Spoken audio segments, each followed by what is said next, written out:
Oh, we didn't plug these in. It was all sitting there. I assumed it was plugged in. No. Where's the David, chassis? You can't just leave things on the table and assume that I will do everything. Hold on now. Let's get chassis camera going. Someone in this room didn't listen to my, hey David, 2 minutes, and then hey David, 1 minute warnings. I don't know who didn't listen, but I heard it. There were warnings. Anyway, now you can take a look. Yes, the lighting is not as good this week as it was last week. Don't worry, we are absolutely. I think it's far too bright behind me. Yeah, don't worry. We're absolutely committed to getting some good lighting in here now that we know how to do it, and it can be done very cheaply. We're going to do it, but we haven't done it yet because it got busy, and then it's going to get busier. We're going to try. We're going to try. So, hey, Miles. It's lovely to be here. The Miles. Yeah, I feel like I need to move to my across section. Well, give this a chance. Why don't we close the blinds? Because that requires me to get up. And if I'm going to get up, may as well just move. Goodness.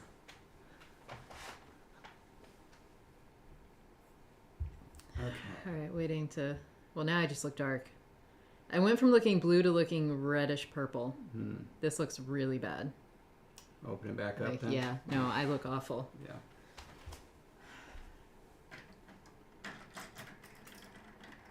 And then I'm just gonna do this. Well, I feel more comfortable with how I look from this angle. We have to change the microphone then.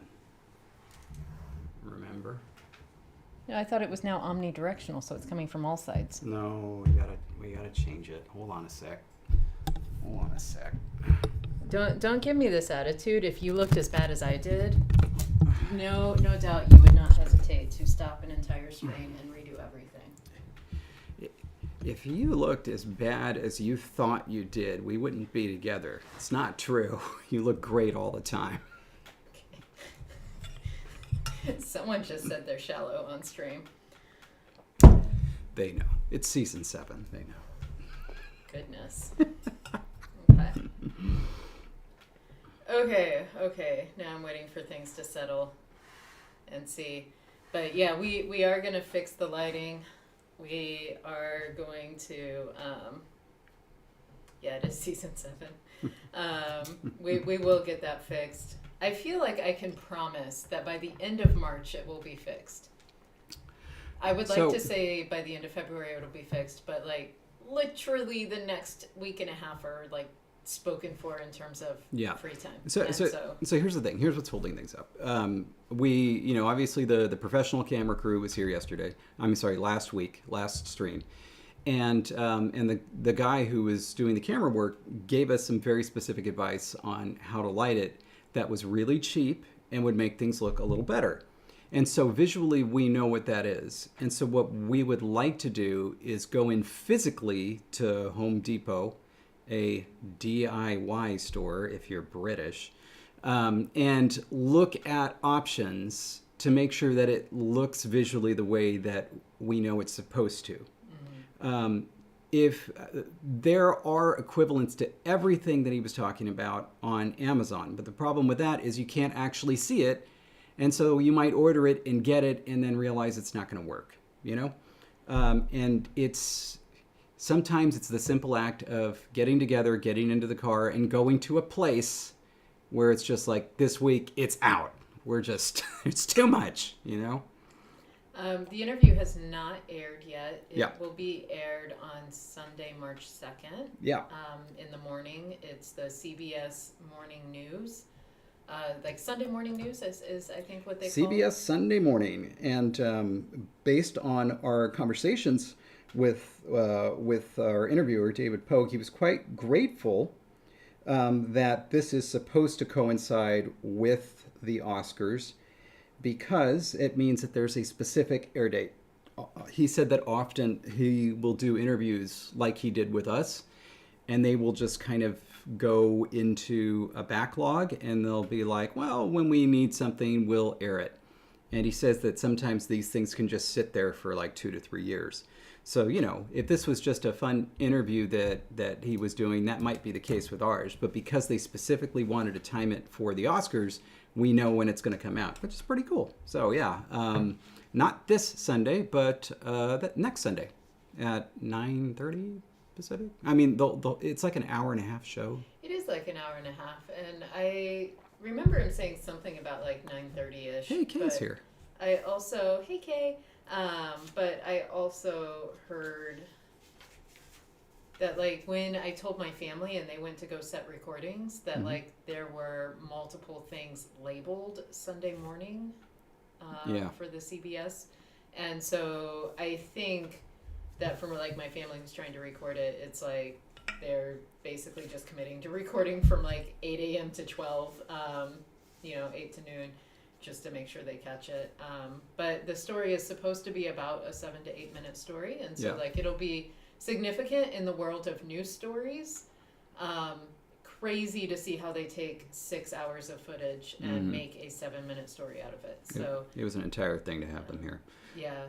And so it'll be really interesting to see how it comes out. But yeah, March 2nd, Sunday morning, CBS.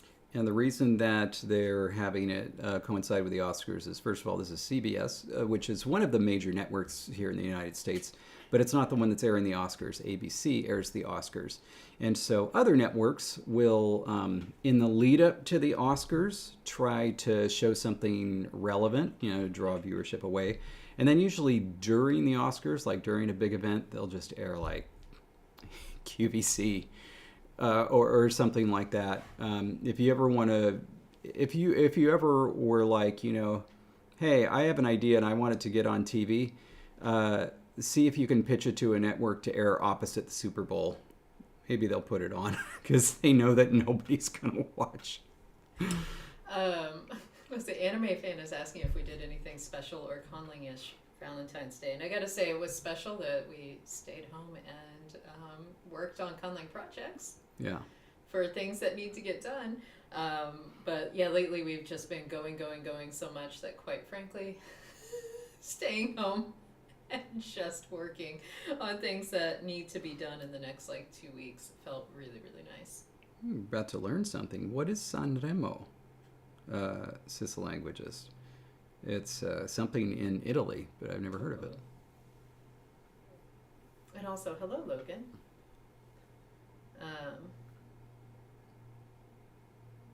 Well, Miles seems to know what it is.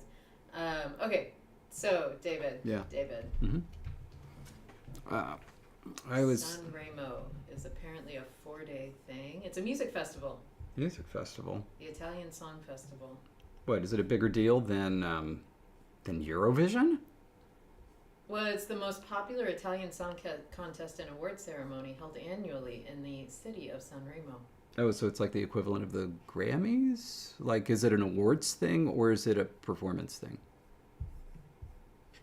I think that answer is yes to both. Because it's a competition.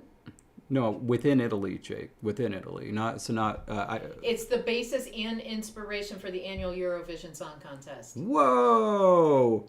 Holy smoke! It was Eurovision before Eurovision. How about that? Whew. It was originally, the first one was held in 1951. Wow. Incredible. And since 1955, all of them have been broadcast on TV. So yeah, all other things would totally... What do you do if you're not the station that gets to air this? You spend a week showing reruns or random things. Right. Okay. So anyway, yeah. Yeah, just like Eurovision gave us the European Union. So we had a poll, and the thing is, I'm pretty sure I know what won, but I was too nervous to look because, one, this was a poll that would end up having large reaching ramifications of sounds. And Yeah. like at this stage, I'm so worried about how this is going to come out. I was afraid to look. And so, David, I actually don't know at all. Like, I have Yeah. zero ideas of what actually came together. Do you think you could do me a favor and just like entertain people while I calculate results? Because like, and I mentioned, by the way, I was trying to say, hey, the poll is closed, people vote, just to get more things. That's why I didn't tabulate it in advance. Yeah, I also realized I need to get prepped because what I use for Lexergy is actually a different thing, and I need to make sure I'm in, because if you recall, I'm doing the Lexergy rules. I got to be ready for this, but that also means I need to reopen Discord and get my link. I need to save this link. I don't know why I haven't saved it on my actual browser. I've just like pinned it in a message. I'm gonna copy, and then we're gonna quit Discord because it just wants to open in the wrong desktop, and who wants that? And then we're gonna paste it here. All right, going, oh no, I don't want to. I do not want to edit that. I want to open it. Open Foxlang. Foxlang is opened. Oh, Sotan, hello. Okay. David Yes. doesn't need me to entertain anymore. No, I don't. I was like getting ready to like, I don't know, do an Yeah. aria of the comments or something. So I'm gonna pull over Safari for a moment. Make sure it's on screen. It's on screen, so that we can go over the poll. I will say it took a long time to get this poll up because we were really low energy and I was having trouble focusing when I was writing it. But write it I did. We survived. And, Listen. and Jesse proofread it. Listen, like last Thursday took it out of me. That was a day, wasn't it? And then it was sit down and keep thinking about sound changes, and like my brain was so dead, I was so tired, that like we came up with some ideas, but then we were also like, well, now it's time to go, because literally right after that we then had to meet the family, you know, like we had other plans, like we didn't get to just sit and breathe. We were like, okay, they're packed up and out of the house, now we gotta go because we had other things to do that night. And so made it difficult that it was raining too. Oh my gosh, yes. It was downpour last Thursday. I don't think that the interview could have happened if it wasn't raining. Because like they were initially concerned, oh no, it's gonna rain, that'll mess with our sound, and it's like, LOL, just wait. Just imagine if you'd heard those leaf blowers. They were blowing today basically right during the time where they were doing our sit-down interview portion. And so that would have been what, like 45 minutes just gone. Yeah. I mean, there was no way to tune it out. Oh, Bib posted a video recently. Hey. Ooh, nice. Right on. Okay, so this is what the poll was. We have a long-term overarching goal. If you've ever studied optimality theory suggests, it's not the premise of it, and Prince and Smolinski will disavow it, but it suggests that there is this kind of bizarre guiding force behind languages that push them in a particular direction. And in this case, that is true. We are the guiding force. And part of our goal is to, because, you know, the dog language, it was supposed to be Jesse's language, and we agreed with all the decisions, but it became very unpronounceable. And so we want this one to be much more pronounceable for Jesse. And so that's kind of where we're pushing things, which means that we're going to eliminate uvulars and we're going to eliminate pharyngals eventually. The question is how we do it. Well, Matthias, if we're going to talk about whether something is or is not a theory within linguistics, that's going to be a much larger discussion. They have their own usage of the term.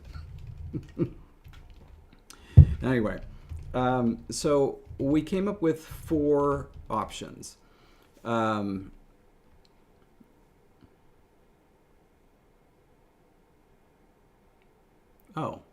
that's not really a thing. You're just saying what they're doing, right? Yeah. Okay, got it. Okay, so they're called leaf blowers, even though, like, yeah, you're right, Mateus. They are not blowing leaves. mm-hmm. That is rarely what is being moved around outside. Yeah, It's actually like clippings from all the weed whacking and mowing the lawn and, you know, things that get thrown about because of all those processes. That's what gets blown away. And so, yeah. yeah, I made up some words, All right. several words. So, our first option for kind of like what to do, and really this isn't like, oh, this is all we're going to do. This is going to be like, how much are we going to do in this poll? How much are we going to push off to some other idea later in the stream? So this was the lightest sound change possible, which was we're not going to touch the pharyngeals or anything, nor aspirated consonants in initial position. We were just going to say they spirantize in final position. That's it. And so, and did this occur? It occurred after the velar-uvular merger. So what I should have done is I should have shown a proto-QH there. But essentially all these things, they're just going to fricatives at the end of a word. And if there were 2 different words with 2 different protoforms, one MAK, one MAQ, they would both come out the same. Both of them would come out mach, with no distinction. So that was one option. Option B was that same thing plus a vowel shift that happens after pharyngeals. After, not before. And so this vowel change we discussed and chatted and thought this would be the best. This would see ah and schwa merging as ah after an emphatic consonant. By the way, uvulars and pharyngeals were being treated the same. This is plenty of historical precedence in natural languages. In Arabic, for example, both like the Q consonant kla and also the pharyngalized consonants and the pharyngeals are all grouped together as basically emphatic consonants. Anyway, so the ah and schwa would merge as ah. O would lower to o, because, you know, we have that distinction in Hauga, recall.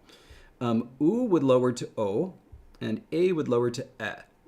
And so, and then you just have the spirantization at the end of the word. And so, you know, some of this stuff is the same, but some of it, it's like something like khat would come out as kas at the end of this. Anyway, but still only fricatives at the end of the word. And then we would have some vowel changes. This wouldn't necessarily be the end of it. These could just be placeholder vowels. But for now, there would be this distinction. Think about like for Sarkeje, if you were here for season 4, where we had these placeholder vowels where like sometimes it went to A, sometimes it went to E, depending on environment.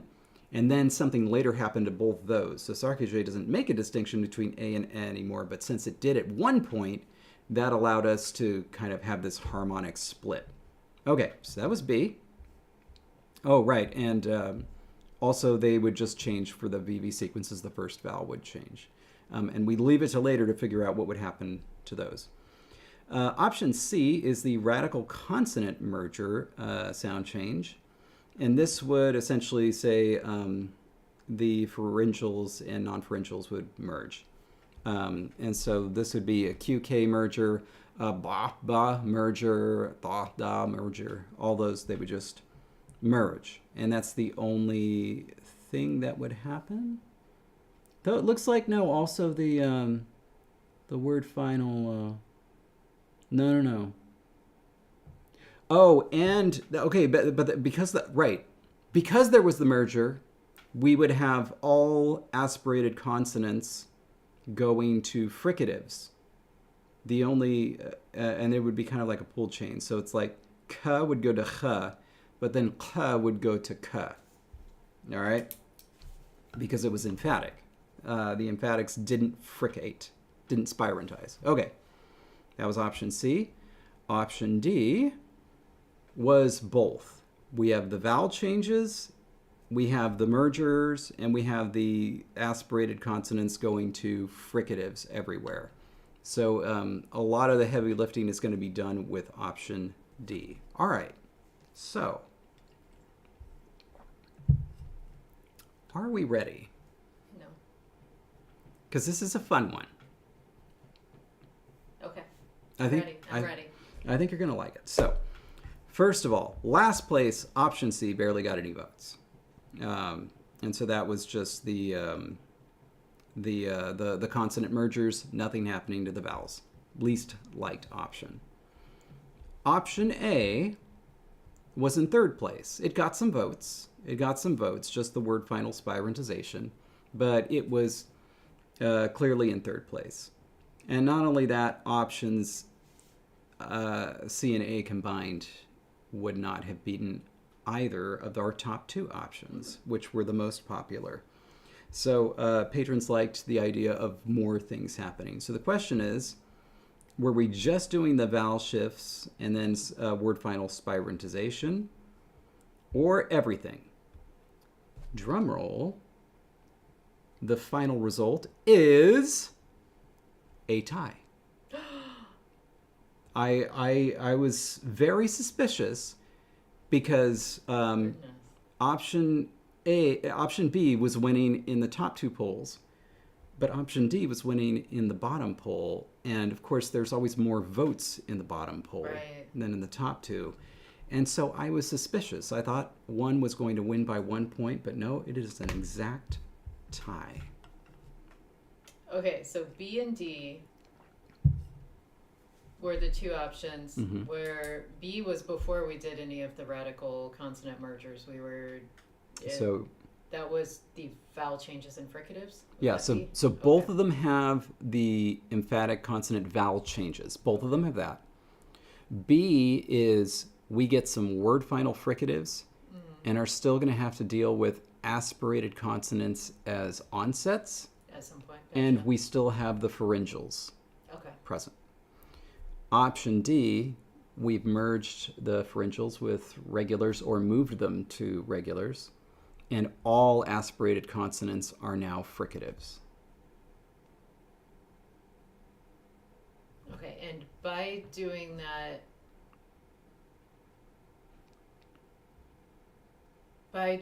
we would still preserve a voiceless T, because the voiceless T would come from the pharyngealized T. Yes. Okay. Yeah, actually, now that we know the results, let me put up pages again, because it's going to help to look at the it's going to help to look at our consonant inventory. The P would be gone though, right? Because we only have aspirated P's, those would be F's, and so if we did the radical shift, we would no longer have a P in the language. Yeah, it would turn brown. Okay. And then we would still have a K in the language, because that would come from the Q. Yes. And also the labialized. Did we do anything about that? No, I think we were waiting to talk about that too. I don't remember. I do have Lexergy pulled up. So I can... Well, I mean, pulled up, but anything in there for...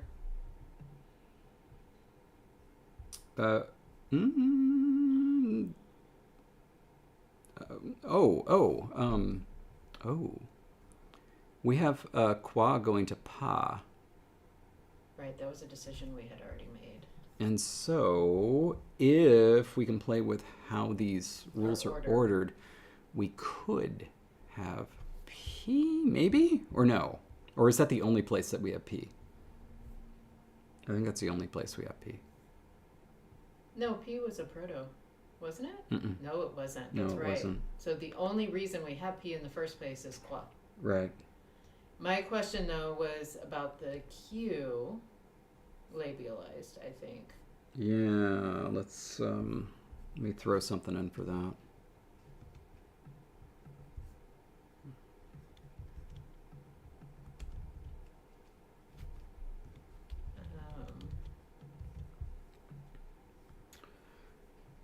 right now, we kind of already have the rule that we were talking about, essentially. So if we have, here,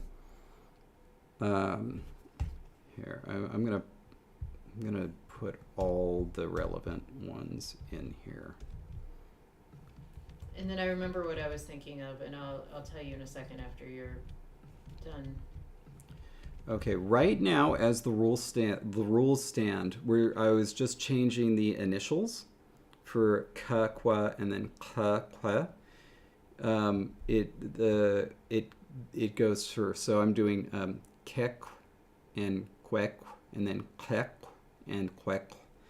Comes out as chek, chekwa, pekwa, kekwa, and kwekwa. That's what it comes out as in order. So David, Yeah. one of the things we had talked about as we were talking about the sound changes for this poll was writing in a rule before the Q to P Celtic style thing. So in other words, it would be like before, you know, the rest of the Fox language sounds would take place, whereby we unaspirated the labialized qua and aw to get rid of the aspiration. Now if we did that, then we would have a P that's a P without aspiration. Which I would be fine with.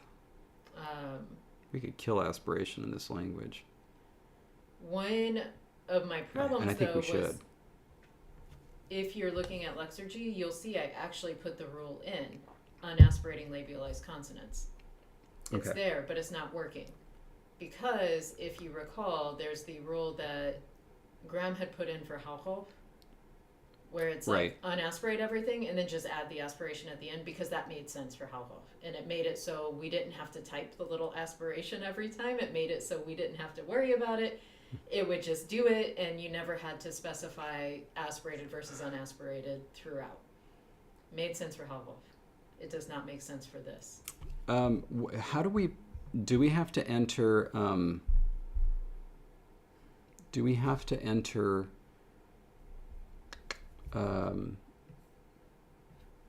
pharyngealization in Lexergy? Yes, because there's a D pharyngealized and a D non-pharyngealized. Okay. So like but there was no like non-aspirated K. Yeah. It was like if you're a voiceless stop, whether you have labialization or not, it's aspirated, and so that meant like we had to put in the labialization for K, like a qua versus a ka, but we never had to type the little H because it's that was just there. We can have an easy little fix-it rule that just right at the beginning says if you type a voiceless stop, add aspiration after it, except before another aspiration symbol, and then it's just it wouldn't be before an aspiration symbol. If you entered into Lexergy a thing with that was aspirated, then it would do double aspiration with that rule, unless you made the. No, it wouldn't. All right. No, yeah, it doesn't. Like you can, I've entered it both as K and K with aspiration, and they come out the same because the rule like treats it all the same. No, I know that. I'm saying get rid of that and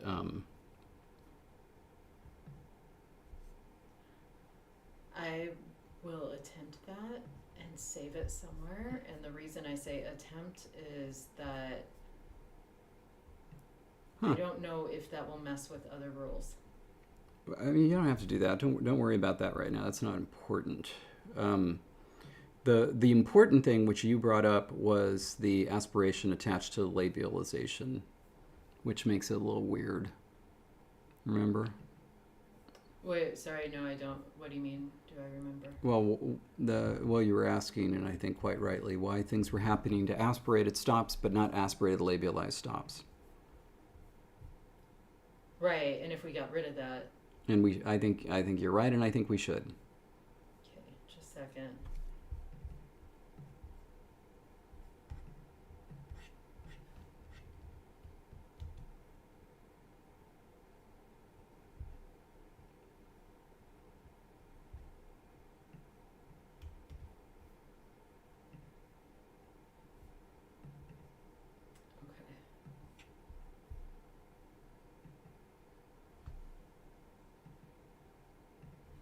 Okay, so what happens? Okay, it doesn't. You can't just undo. Okay. This is going to take some more serious changes, and I may need Graham's help because I have never done what Graham did, and that's writing the syllable checker and the protoforms to make sure they're legit, which is a great thing, by the way. Very smart. But the problem is, because I've never done that, I honestly don't understand how this is working. Let's just. I think this works just fine if you just get rid of aspiration entirely and don't represent it.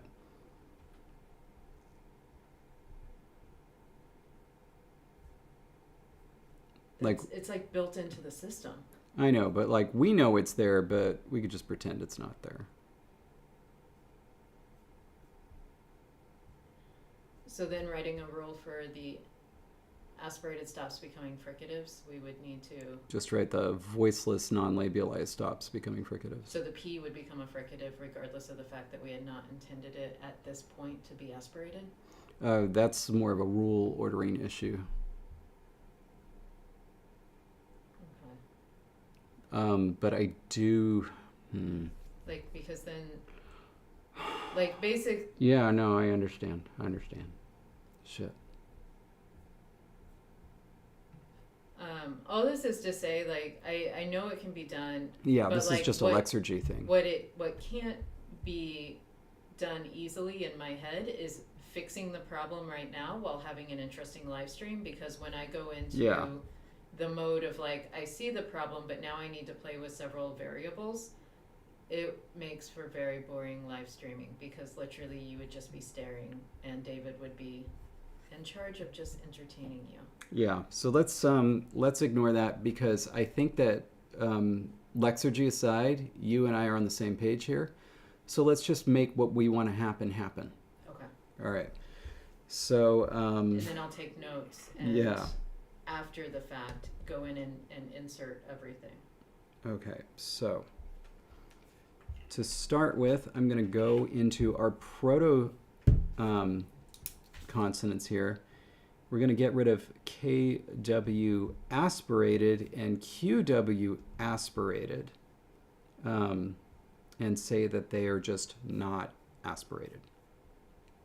So that is, it is a very small thing, but it is important. And this could just be something that starts off as dialectal variation, and then just becomes built in. And so they're going to have, the foxes are going to have a distinction between ka and gua, but not ka at this point. Right. It's just going to be ka or gua. All right. So that settles that. If we do that, then suddenly, you see this table that I've added here? Yeah. That's not what's going to happen anymore. This is going to be what happens. All right, so far. Also that, and boom, there we have our unaspirated P. And I think, by the way, also it helps by unaspirating when we pull down the W, because then it's like it would still have to be like an aspirated K, and then we were having discussions of would the W actually end up being voiceless because it's like Kekwa. And so anyway, I think it does help to have that basically be the first thing that distinguishes the foxes from the dogs, is this little tiny lack of aspiration. That's going to have far-reaching consequences later. This is also cool because you can see these stops right here, and you can imagine throwing the T or whatever in there, because we have stops, some of which are aspirated and some of which are not, which is kind of a strange thing.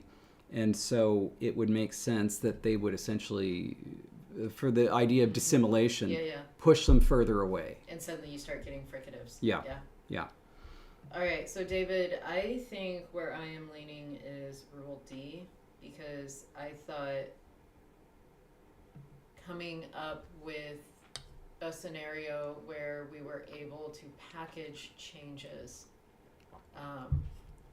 would potentially be better, because then we wouldn't then have to effectively write this whole thing where it's like, well, that gets rid of this in this situation, but now we need to consider onset, aspirated stops, and we need to consider the pharyngealized. I think by packaging them and having all these changes occur is going to end up being better. And I think because we have figured out we're not actually losing anything at this point. Losing the distinction between a D and a pharyngealized D, for instance, but at the same time, we're not like super losing it because it does affect the vowel. And so it's like there is something there that is reminiscent of something more going on. With this also, as a side note, the pharyngeal H would also itself make that vowel change, and then at some point we're just going to kill the pharyngeal H and make it either regular H or something. Something. I also just had a beautiful dream for vowels. Oh, I would love to hear your beautiful dream. Well, we're separating the A, right, into A, O into O, right? We already have some change happening with U lowering to O. We could have A rise to E and A become regular A. And then we could get the E vowel. Yeah, we could.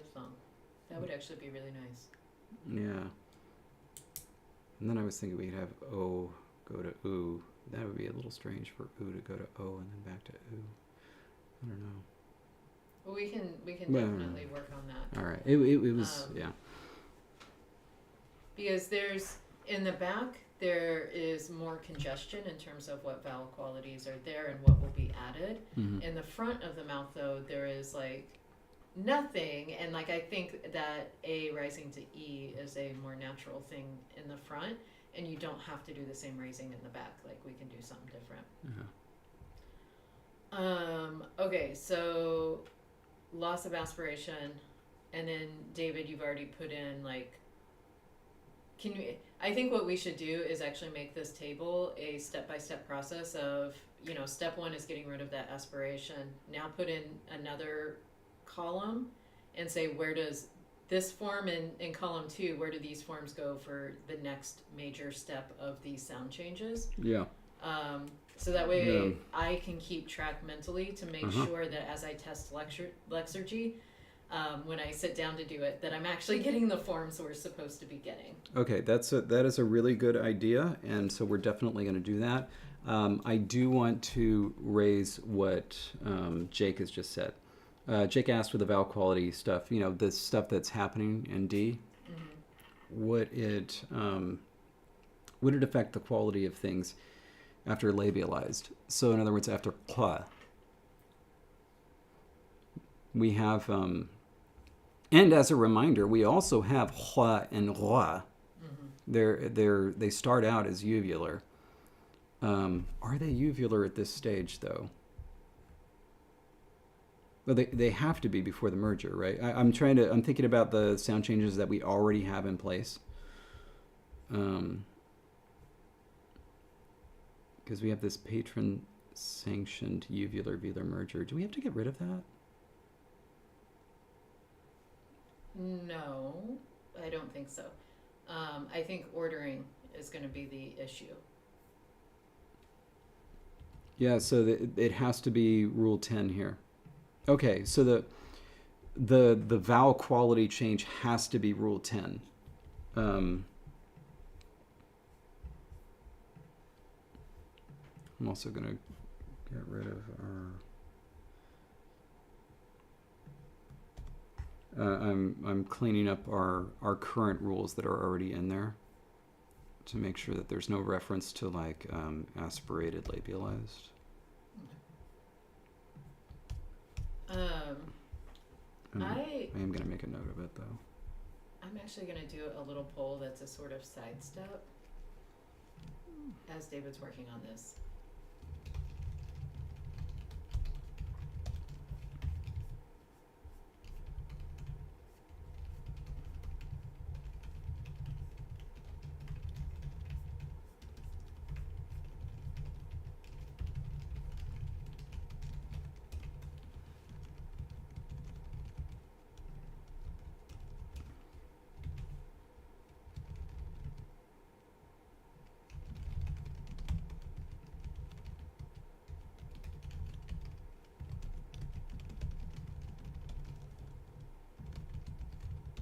Simple yes, no, curious to know if anyone would be interested.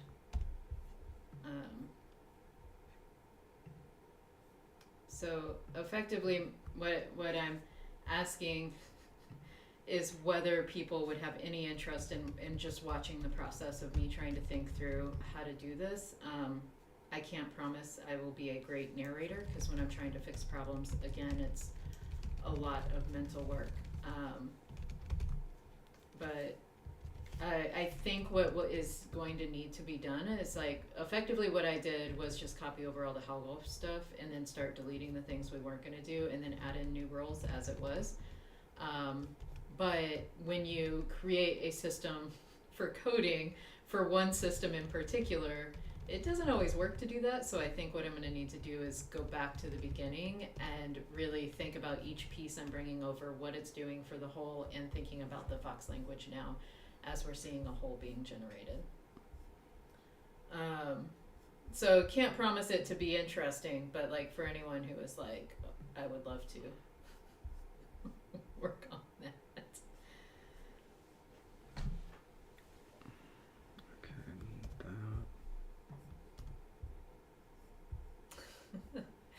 Nice, Jake. There's that. Okay, and so okay, that's all fixed up now. Oh.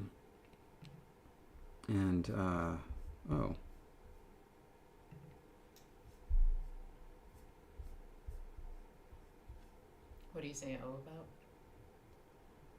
I feel like saying oh because I moved my leg. I was sitting on my leg and the whole thing fell right asleep. And so now I have pins and needles from thigh to toes.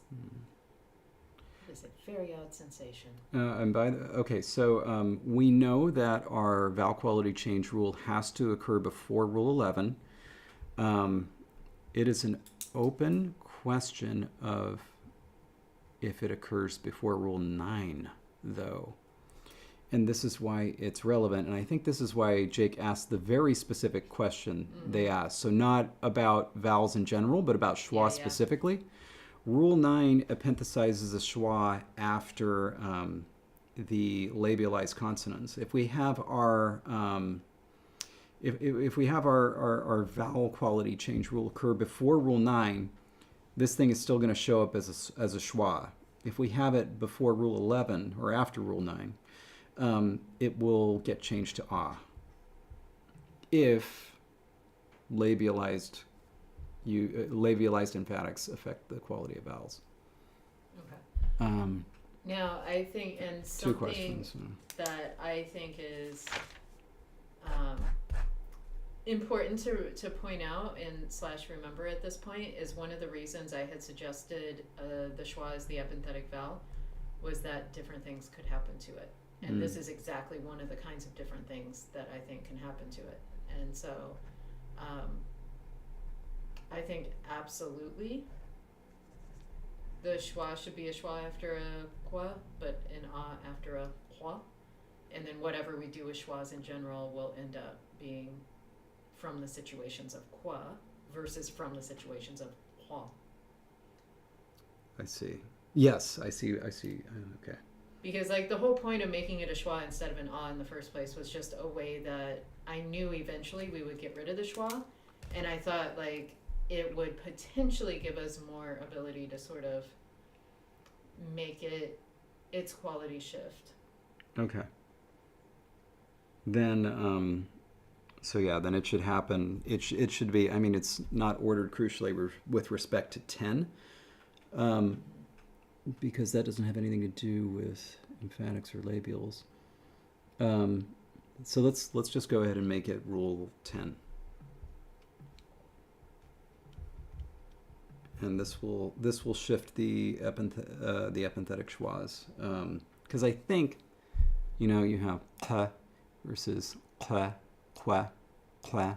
I think it's still enough. Yeah. Yeah, so it carries through. It's like you're still like you're constricted back here, and so I feel it makes sense. Okay, so by the way, poll results, it's really close to a 50-50 split. It's 60-40. And so I will definitely consider it. It will depend on if I get a good work session time, where I could like combine all the work into one session.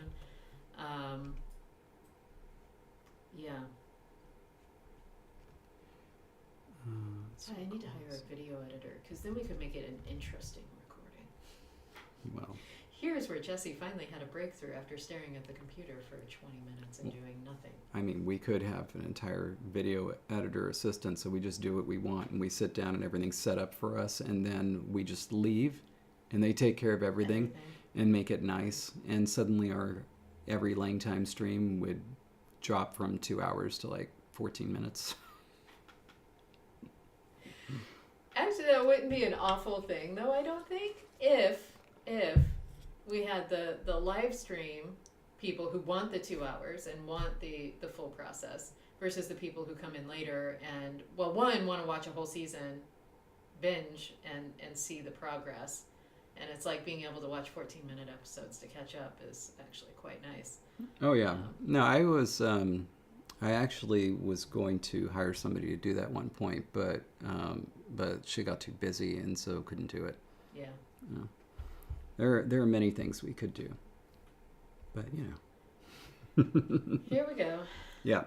All right. So we'll call this vowel. I don't know, vowel backing, I guess. I don't know. Vowel. What do you call this? Post emphatic vowel. Dropping? It makes it sound like it could be deleting. Downstepping? Lowering, as this linguist suggests. Yeah, that'll do. Could also be very vague and just say shifts, vowel shifts. That is high.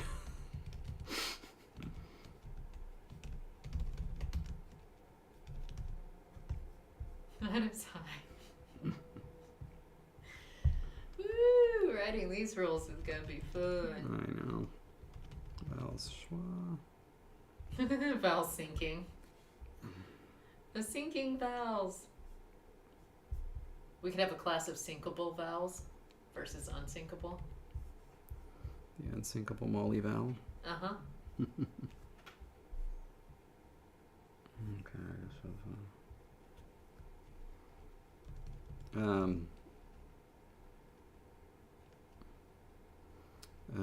okay, that ooh, lower to Patrick says there could also be a class of iceberg consonants that sync all the vowels regardless of class.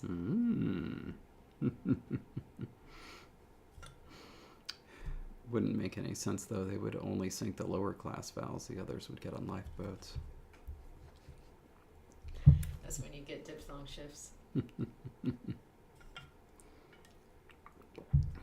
By the way, I think I just heard this recently about the Titanic. Apparently there was a crucial error in the loading of the lifeboats on the Titanic, where it was essentially two different interpretations of the basic dictum, women and children first, where on one side it was like, they were like, okay, we're putting only women and children in the lifeboats, but if there aren't any at hand and there's spaces, then anybody gets in. On the other side, it was only women and children, and so some were going out like half full. Oh yeah, they absolutely were, and that was in the movie too. If you've seen the movie, like they used a lot of true to life facts in the movie. Yeah. But yeah, that absolutely happened where it was like effectively they're like, well, can't find any more women and children over here, let the lifeboat go. And it's like all these men are just standing up there as these like boats could hold like 15 more people or whatever. Yeah. I didn't remember that bit because, of course, I've only seen Titanic the once. I've seen it so many times. In 1997. On a group date, there was 10 of us, went to see Titanic. Yeah. All right. After... I think I had seen it 3 times before 1998 rolled around. Wow. Uvular consonants and uvular, pharyngeal, and pharyngalized consonants. As a note, technically, photo is already and so it is essentially unaffected, as it is the vowel that emphatic consonants love best of all.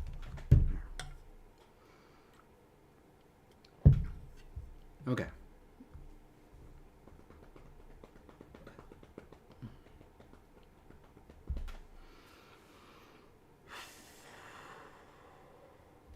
It's pretty weird, Magpie. Yes. What's that? Magpie, I have never seen Titanic despite having had a pretty major Titanic hyperfixation as a kid. I gotta say, that's pretty weird. It's not. But, I mean... Not having seen the movie yes. Or the hyperfixation? Yeah, not having seen the movie. I was like, the hyperfixation on the Titanic is not weird because, like, I read so many books on that and, like, I was, I don't know, very, very interested in learning more. But I was also, like, I feel like some people are just more interested in better understanding. Well, it was more that it wasn't like I was trying to think of an equivalent movie. I don't know. Like Independence Day isn't a real event, but you could imagine if it were, that would be like kind of an overblown type. Like I don't know. Anyway, it was because it was supposed to be so accurate.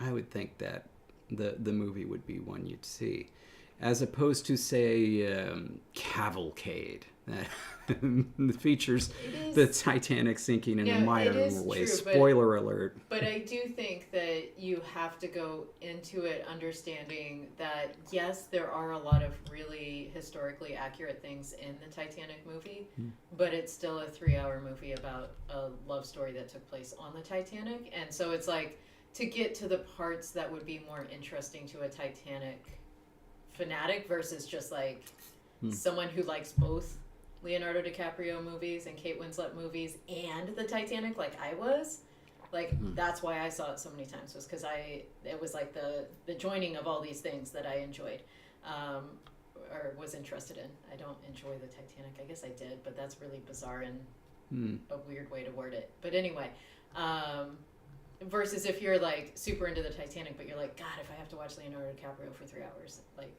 no. Like it just... Sure. You gotta have it all there. Okay, I have a really random formatting question. Yep. Why is inserted after bold and italic in rule number 9? Did you do that? Did it do it on its own? Pages is doing weird things, I swear, and I feel like this is the only time I've seen it where I can point it out to you to say, what did it just do? I think it was a mistake. Like, I don't think it was there before just now. Like, I feel like when I saw Rule 9, like it wasn't there, and then suddenly it was. It was there today. We can go and check the PDFs. Let's see. But okay, yeah, a couple of things. Thank you for pointing this out. Number one, because we always want to be sure to let everybody know, Let's Have a Booba is airing its current season, so be sure to check it out Tuesdays at 1:30 p.m. Pacific. Yes. Always a fun time. George Corley has Tongues and Runes on Saturday at 6 a.m. Pacific. But also, many people will know George Corley better for just the Conlangery podcast. And his most recent episode featured Madeline James. Yeah, Madeline James Writes is the full channel, and Madeline James Writes. Okay. Is the like the oh, that's the channel channel because it's Writes as in writing, not Wright as in WRIGHT. For some reason, I'm thinking like a. But Madeline James is featured in the episode. Yes. And so yes. So anyway, go give that a watch or listen. Also, Neography A to Z. That's Carl Buck's channel. New video coming or came? I can't remember. When the videos come out? Every 2 weeks. Yeah. I feel like there was one last Friday, and so there'll be one next the Friday. 28th, I think. Got it. Tomorrow, I was wrong. I got off by tomorrow. Never mind. New episode tomorrow. Don't cool. listen to me. Yeah. All right. Okay. Oh, I also need to make a note. At present, this affects only the first vowel after the consonant. Oh my gosh. I was right. It is next week, the 28th, when the new episode drops for Neography A to Z. Woo! Oh my god. Like, I was seriously this whole time going in my head, like, I swear one episode dropped on January 29th. Like, wouldn't that mean there's not a new one until the end? Anyway, I was in my head about that. Thank you, Carl. Thank you. Intervening R does block it. Yeah, and that's the only thing that could occur between, right? Because at this point, that's the only consonant cluster that we have. And there's no difference between a single vowel and a vowel sequence. In a vowel sequence, only the first vowel is affected. All right, there we go. I gotta say, it is that every other week thing is tricky because at some point you're gonna end up with 3 episodes in a month, and so suddenly you go from like, oh, it's really the second and fourth Fridays of every month, and suddenly then it's gonna shift to the first, third, and fifth, and then it's all breaks loose at that point. So it is rough. I watched Jurassic Park when it came out, and I feel like I was the right age. I feel our Night Picture Corps was too young. I didn't see it till I think I was in high school before I saw it. I saw it at the old Village Center Theater in Stanton, which was our fancy theater at the time. I told Sylvia about this. Sylvia Sotomayor was down here a few days back. She was visiting San Diego and stopped on her way back. Always nice to see her. It makes sense that I was in high school. It didn't come out until 93. Mm-hmm. And so, yeah, okay.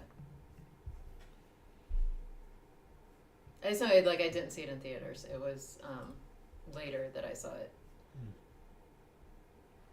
Okay.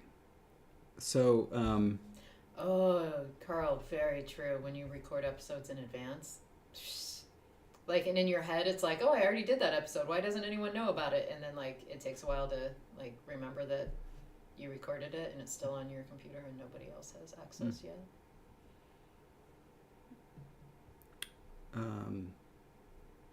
I was going to say, we did a little something. Why don't we celebrate? Oh, Cookie Co. Yeah. Oh, you got it? Well, yeah, because then I get to throw one at you. Right on. It's very fun, because it's like, then I'm like, look at how good I can throw. Baseball coach's daughter. If you throw one at me, I feel like I would not catch it, and that would make me feel less cool. Yeah. But I feel like I can trust you to catch it as long as I don't throw it wild. And so, Cookie Co. Cheers.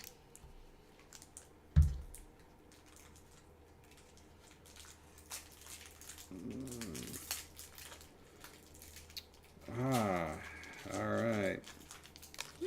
Kopiko. Gamo gamo no Kopiko. Yum. I don't know what just happened. I was just thinking about the One Piece theme edit of whatchamacallit, Not Like Us. The Kendrick Lamar halftime? Mm-hmm.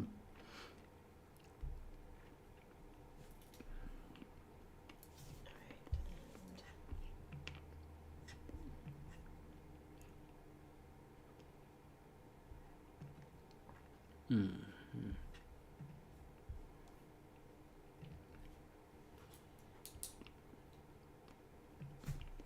Okay. Need to share the Copico? Is that what we need to share with UK? I can try to throw it through the computer, see if it bounces. Okay, I never knew. Are you a fan of of coffee in general? Just the blonde roasts. What is a blonde roast? It is a lighter roast of coffee, and so it literally looks like, if you think of the color of coffee, and then like think of like if that cup of coffee looked like it was more caramel colored instead of coffee colored, it would look like that. Mm-hmm. So it's a lighter roast. And what does that mean? But like, wait, why am I asking you? Kay, do you take it with sugar? Like, cause oh, the Kendrick and the One Piece matchup, not the coffee. Okay. Like for me, like I need it to be mostly sugar. I mean, well, Jessie's got it down perfectly right now with her very special, very unique blend that I get a coffee drink every morning. Oh, what a treat. And it's not mostly sugar that you get from me. No, of course. It is mostly milk, not mostly sugar. I just want to make that clear. Yeah. It needs to be very, very light on the coffee. If it gets too bitter, I don't enjoy the experience. So I was just curious, Kay. Well, a blonde roast is less bitter. Like it's a smoother roast than a darker roast.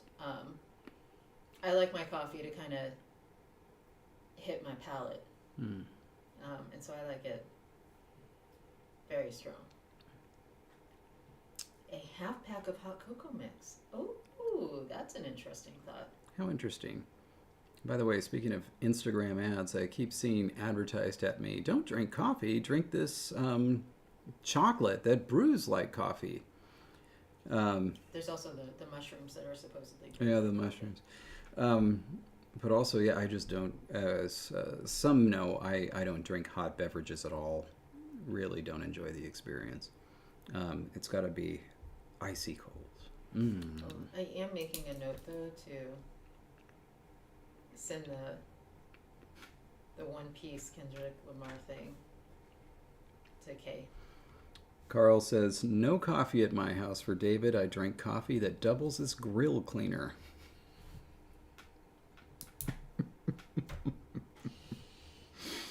God. Incredible. I need to spend more time with Carl. I've only really gotten to spend a very small amount of time. Yeah. And both times it was always with because Carl came that one time, not KobeCon, but that Carl other was time here. we were in Baltimore. Yeah, and Carl was here once. Here in Southern California once. Well, I was here. I don't think so. No. Because I'm pretty sure I've only very been short able amount to, of time too. We I'm got pretty dinner. sure I That only was it. met Carl at KobeCon and then at the Maryland thing. BC. And it's always been with a lot of other people. Mm-hmm. Yeah. Okay, so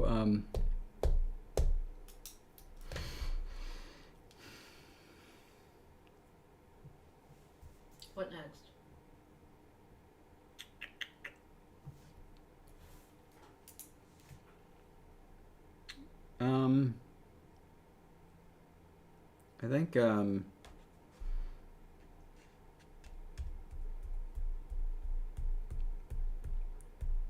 I think the first thing that's going to happen is the spirantization. And I'd like it to happen as soon after Rule 8 as possible.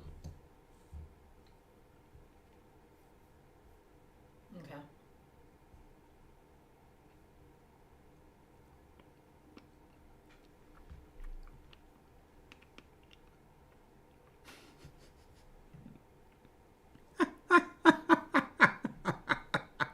Of course you would, Bibleridian says. Matei says, I'm an inveterate coffee hater. Bibleridian says, I misread that as an invertebrate coffee hater. And our night Petrichor, it was a tie between options B and D, but without super doing anything beyond me saying what I think we're gonna do, there was no other tiebreaker. And what we're gonna do is D, option D.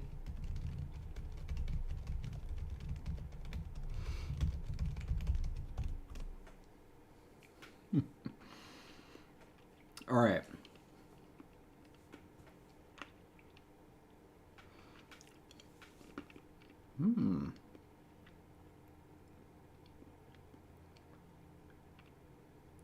Oh, interesting. No, I'm just reading. Yeah, it makes for not great TV. No, I know. Gosh, well, now Madeline's paying attention to the document. I'm kind of embarrassed by Rule 11. Why? Because I used plus emphatic and goes to not as high. Listen, David, you're the only person who likes those rules. The rest of us write them in ways we understand them, and I understand that. What it should be is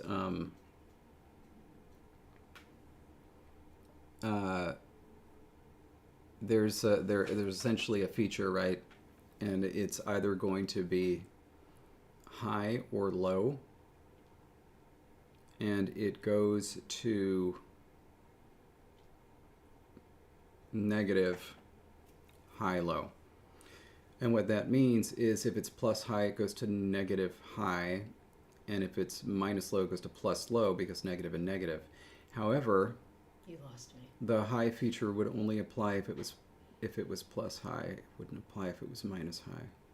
You know, in one of the languages I'm working on right now, I decided, it's kind of silly to try to write rules twice. And so all of my rules are just written Lexergy style, so that way I can copy and paste into Lexergy. And then if something happens to my Lexergy file, I can more easily recreate it because I've just got all of it. I can just copy and paste. It'd be easier if Lexergy understood these rules. I feel like you could make it. Like, you just got to code it right. You got to set up the parameters for it to understand.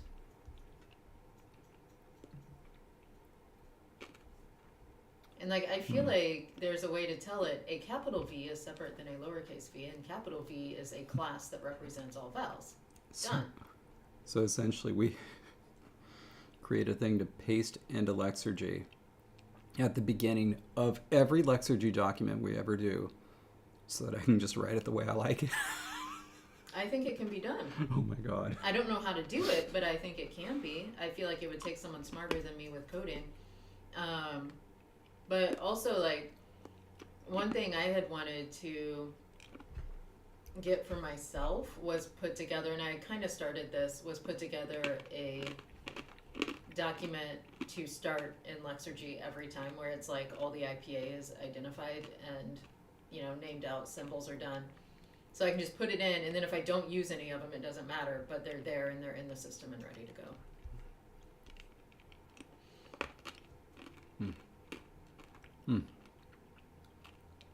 I'm enjoying the heck out of this Kopiko.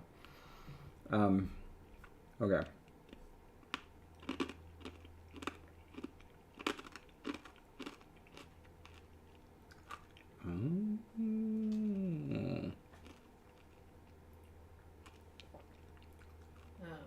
Interesting. Just to make things a little bit simpler, I want to do our spirantization rule after Rule 10. Okay. Just so we don't have to worry about that. Just so we don't have to rewrite it. So we're going to call this spirantization. C plus, well, I guess that'd be spread glottis, yeah? Goes to plus continuant. And it's just everywhere.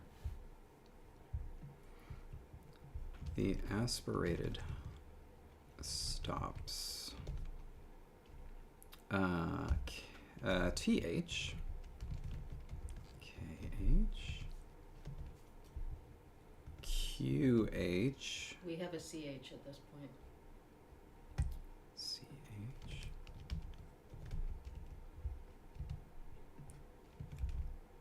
And that's it, right? Because we don't have a PH yet. We don't. Well, not yet, not ever. We don't ever, because it becomes P, not PH. Yeah. Become S. Ch. And super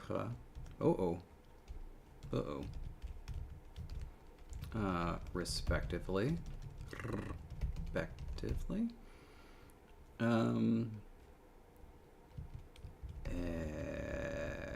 Everywhere. Okay.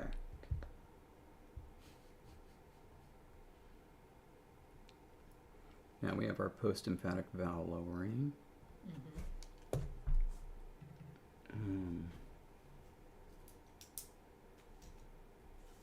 Right. Oh, I was supposed to be... Let me go back to that table. This is what I was supposed to be doing for you. We kind of need them ordered. Yeah. No, so I didn't know if you wanted to wait until you had more of an order fixed. It might help to order them. Add a column after. Why aren't you bigger, table? Let's make you bigger. Oh, bigger. Okay. While David is doing that, I will say one of the things I'm working on right now, little plug for myself here, I am working on an official proposal for reconfiguring and turning Conlang Year into a book project that will be shorter than a year, but hopefully definable stages and steps for creating a language, specifically thinking about all the non-linguists who want to pick up creating a language. And so hopefully it'll be a friendly beginner's guide for people. Because the textbook that will be out, hopefully by the end of this calendar year, hopefully my textbook will actually be published by the end of the year, it is definitely academically driven. And so for anyone who's like, boy, I'd really like to create a language, but I don't want to deal with all that terminology, the textbook won't be for you. It is going to teach you, though. It's going to be a better introduction than the art of language invention. So look forward to that.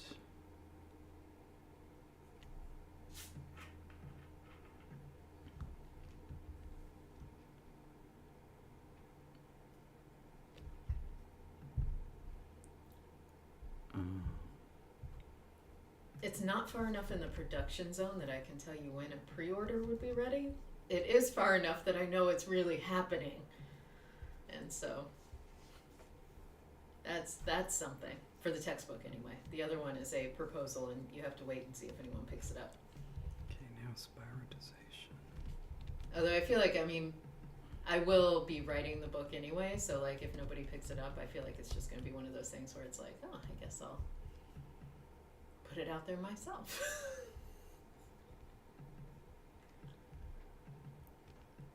All right.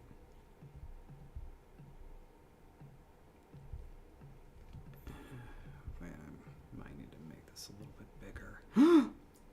Don't worry. Boy, David. Look at that.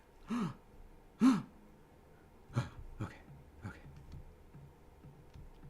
I didn't know I could do that. I had not even thought about Kickstarter being an option. So I don't know. Hopefully someone picks it up and I don't have to worry about it. But that's an interesting thought.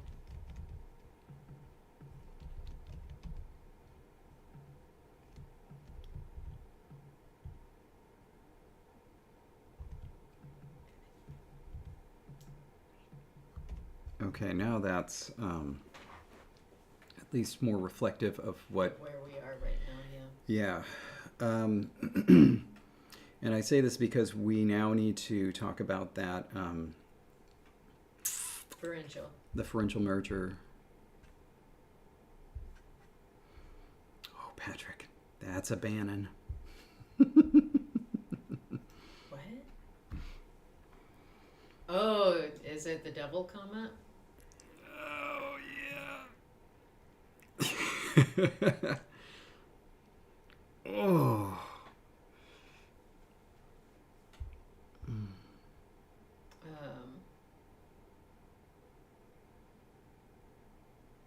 What? Okay, so at this point, right, like the vowels will have shifted, and then effectively we're just going to say all pharyngealized consonants now become unpharyngealized. Yeah. Sorry, let me go back there.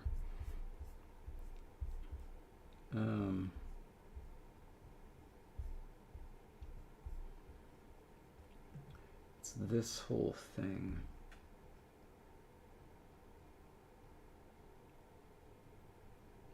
I think this rule 13 essentially just becomes bigger. That's all. It's not like there has to be two rules.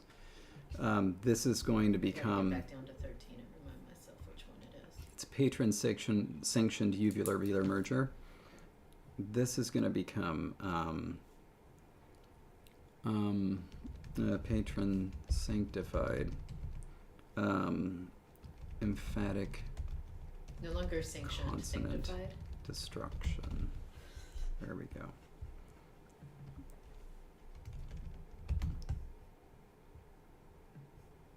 That's just there. Now it's extraordinarily. This is at this point rule number 13. Okay, so that would also take care of then the H, which is gonna go to minus emphatic. Yeah. Yes. Ooh, Mateus is calling it a day. Our Mateus? Stay grammar, get some good rest.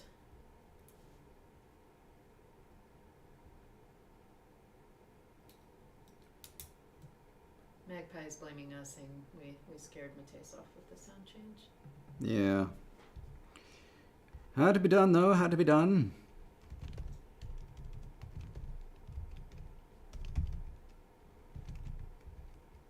So are we going to say that he goes to he? I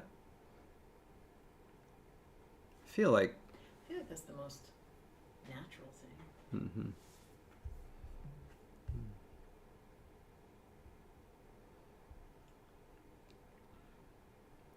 Oh. Because it's still back and it's still.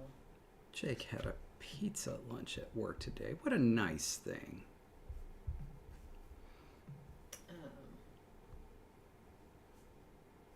Goodness, I could go for pizza right now. I could go for pizza right now, too. Man alive. Madeline, there's no standards, which is unfortunate. Because, and I say unfortunate,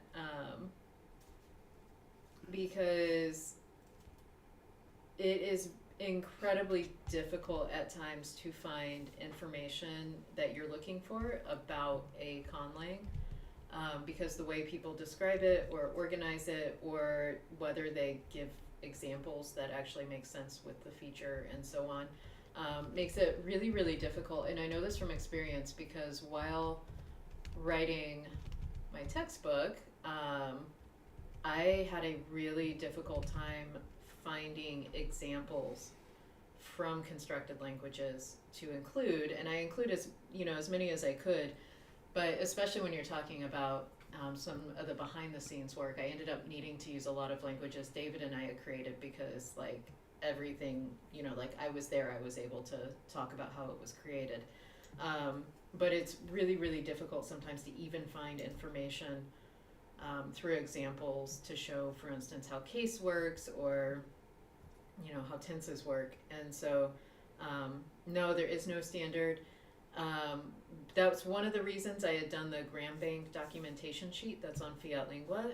And with my textbook, I actually have created a hopefully what will be more general spreadsheet of features where you could enter it and it's not like a grammar like this, but it is a way to quickly describe some features of your language that other people would be interested in knowing about your language, and be able to categorize it so someone else can look at it and say, oh, this is their word order, this is their whatever.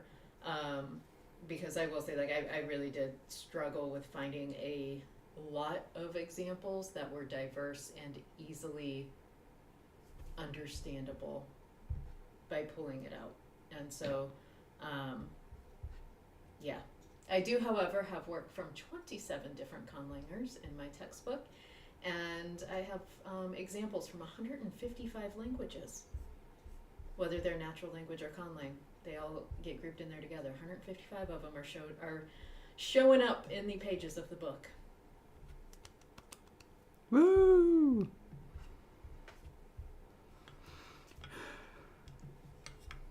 Yeah, when I say I've read a few language grammars, I've read a few language grammars.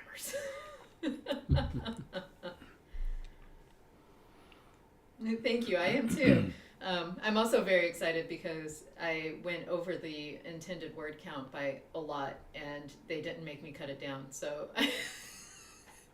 it's going to be about a 700-page book, I think. Like AOLI, where cut. Oh my god, yeah, that's rough though. That wasn't your choice. That was, gotta do it. Mm-hmm. So, first, by the way, after saying that about the pizza lunch, Jake had to pay for it. Like, oh man, that's not a work treat. It's like, everybody, we're going to celebrate this person's birthday, and by the way, everybody has to pay for the food there, including the birthday person.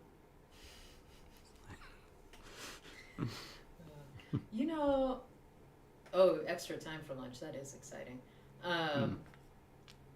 It would be a lot of work, but it would be very curious. Well, you can't do it because it's published, but just to see all the uncut pieces of Art of Language Invention, like everything you wanted to go in there. I don't know about the legalities of being able to put things that overlap with things you already had in there. But I don't know about how you could go about sharing it, but it would be super fascinating to see the David's version. Yeah. Of like what. Because I promise you, like, we've had a lot of discussions about it, and I know, like, David's book would have been at least 3 times as long as it was, at least, if he'd had his way. But yeah.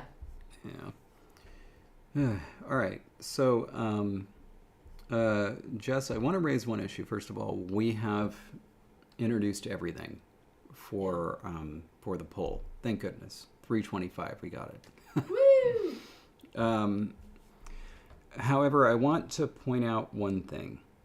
The Dave edition. All one word. I love it, Magpie. Okay, that's go on. pretty good. Point out one thing. So we've already had our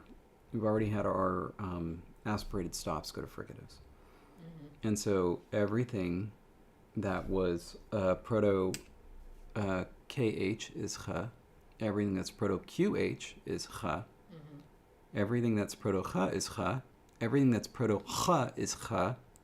And then we have also proto-ra and ra, both of which are ra. We also still have hua and roi.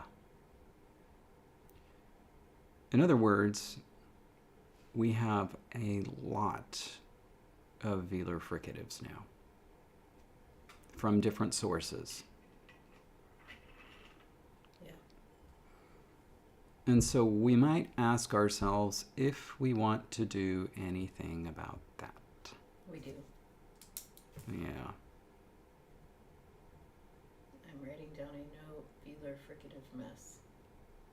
This is what to attend to. I'm focusing my thoughts here. Yeah, and my immediate thought was what Magpie suggested, some of these going to H. It will have to go at an earlier stage. But my thought was very, very similar to the pool chain of Hawaiian, which is, Hawaiian lost all of its glottals. So glottal stop and H, gone. They're like, we don't like these sounds. And then immediately reintroduce them by having S and F go to H and K go to glottal stop, restoring both of the sounds they just killed, but from separate sources. And so I thought, since we're having this H go to H anyway, maybe we introduce another sound change where just the velar fricatives go to H, and this maybe derives the pull from H to H, as there's now a distinction between, at this stage, H and H, which not every language likes. Some do. You still maintain it in Arabic. It's a perfectly fine distinction. But the end result of that is we would still have H, R, Hua, and Hua. We would have all of those, but they would be from the uvulars. Wait. I thought we killed. Wait. You know what? I'm sorry, I take that back. I don't know what I was thinking. We don't have proto-H. We didn't distinguish velar and uvular fricatives originally. We did not. Like all so of this those would be are okay. Later additions. My bad. There's still a lot, and we have not talked about what to do with those labialized consonants that have been killed at the velar level, but not at the uvular level, right? Which doesn't make sense to me. No. The first one, it makes sense how we did it, where those labiovelar became labial, but it doesn't make sense to me that at the modern stage of the language, there's a remaining gua that came from Q. I thought we wanted that. We did? Yeah, so that, we would kill it in most places, but then we would bring it back. Okay. Okay. So it wasn't as bad as I thought. It's really no difference. It's just like a nomenclature difference, I guess, of ha going to ha everywhere and so on. The only thing is we've just added a couple more instances of ha specifically. We just added a couple more. So ha is now Ch, and K is now Ch. That's all we've done.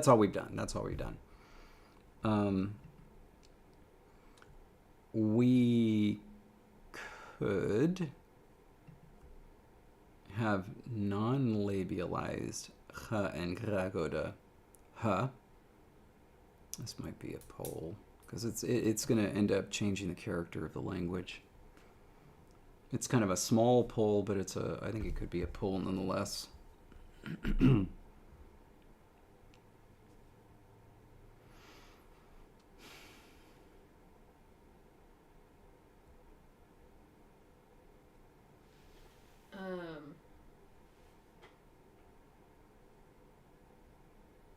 Oh, and yeah, the whole Lemmy thing is completely fabricated. It's based on absolutely nothing. We would not have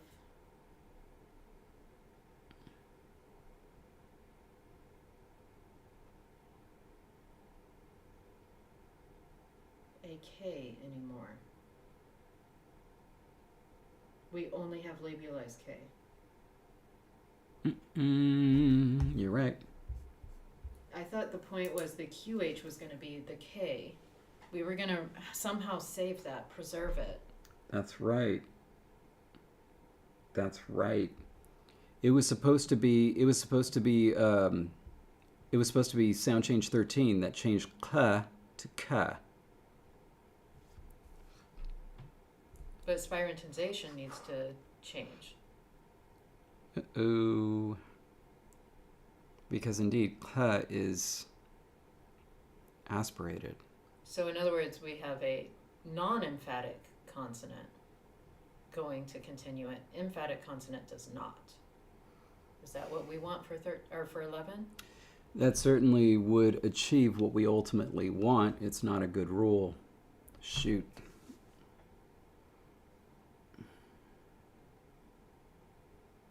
And the only way to get our K back is some sort of delabelization of qua. Uh-oh.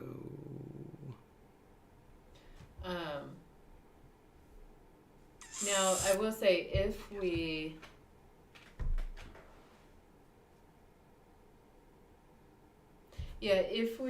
continued on the route and said, okay, let's talk about the plain velar fricatives going to H, that would leave us, with an inventory of qua, ga. The gua is gone by now. The G is the only one remaining. So we'd get qua and ga at the velar level. And then we'd only have hua and hua. And then we'd have H.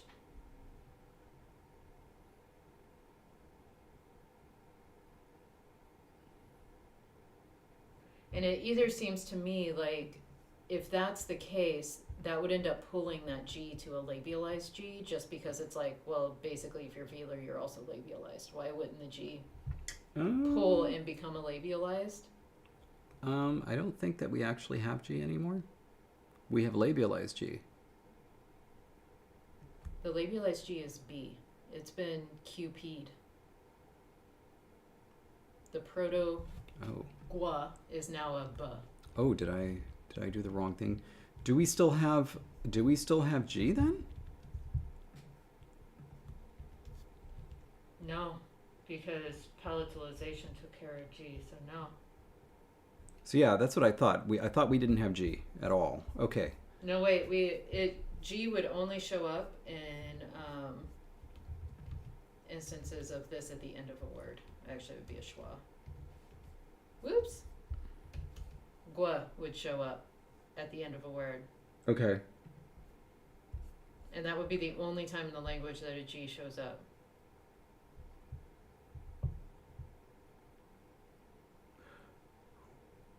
Do we really want to palatalize all of them? Oh, hang on. No. Don't worry. This is going to save us. This is going to get us where I think we want to go. I think the fricatives should become stops. The h and g. Trust me, I think this is going to get us where we want to go.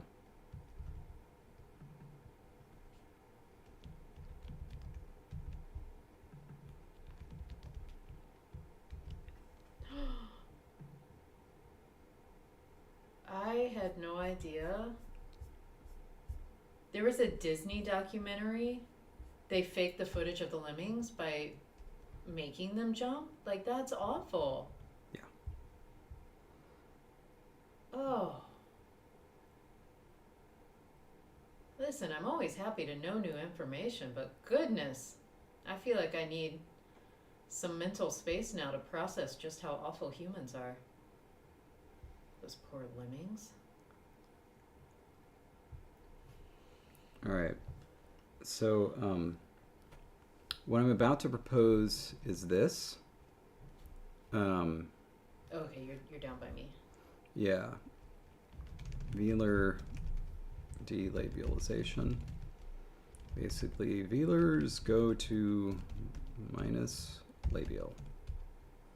It is aggressive, but it's as aggressive as our velar palatalization. This is essentially a pool chain. In other words, you're right. At this stage, we've completely lost K and G outside of, like, qua and gua at the end of the word. We're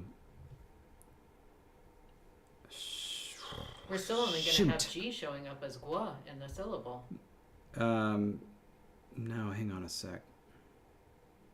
Because delabialization happens later, so this would affect everything. Oh, yeah. Son of a gun, we really painted ourselves into a corner here.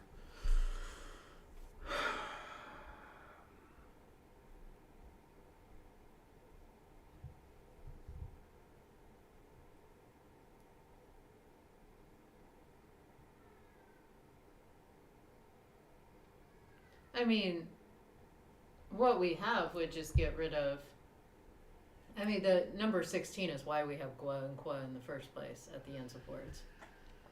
And so it would be hua and hua would also be possible. But if we change this now, we'll never get to this point. Well, we'd have to. I know, babe. I'm saying like we're not going to write a new rule. It's okay. It would effectively make it so.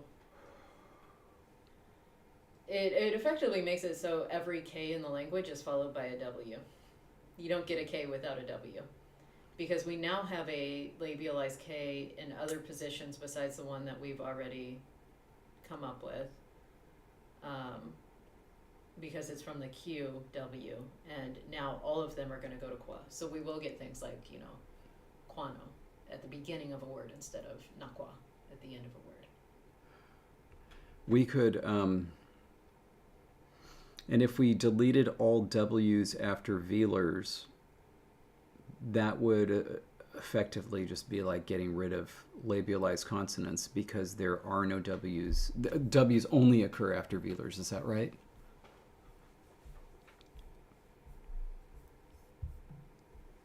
There's a proto-W.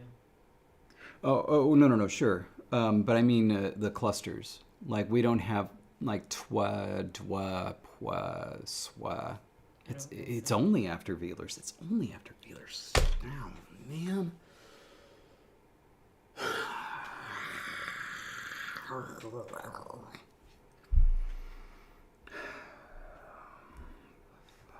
We want to keep them and we want to kill them. Oh, brother.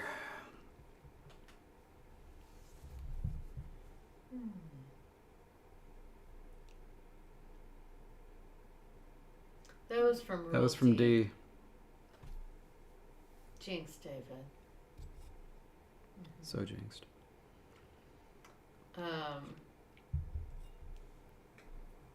No, that's if we went with B, but we went with D. They were tied, Jake. With D, it happens everywhere.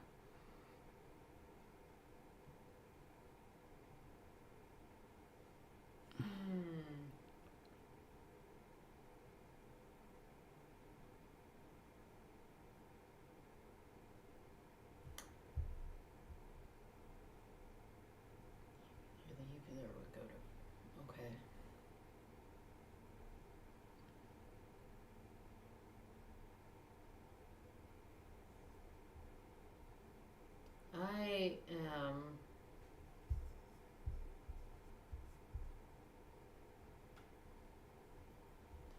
because one of the reasons we did the whole fancy footstepping rule, David, that ended up winning the vote was because you liked the word pakwa that I came up with.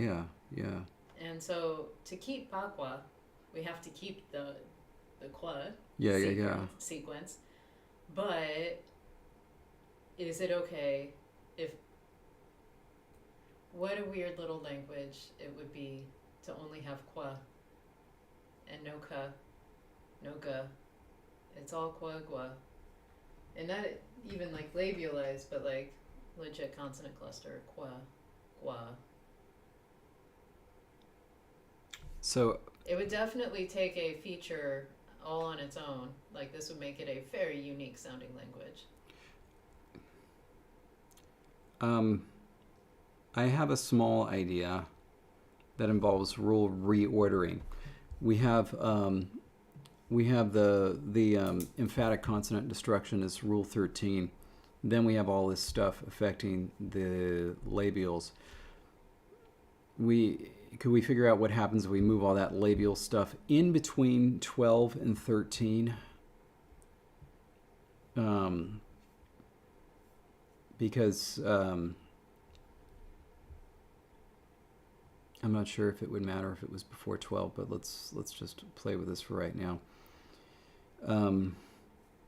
The idea being that we introduce something to kill the labialization of velars only, then we move qua to qua. We'd still end up with qua and gua because those are uvulars at that stage. we would get our qua back.